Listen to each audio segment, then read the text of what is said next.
درود عزیزای دلم. یه سری از دوستان عکس و ویدیو میخواستن از داخل فینگلی خوشگل ما محتلا.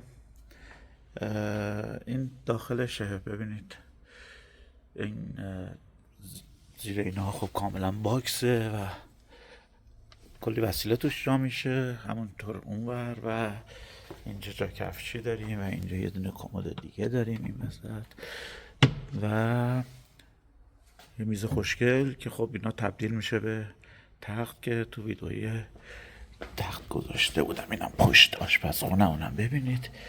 اینم آشپزخونه خوشگل ما که میبینید. حالا این البته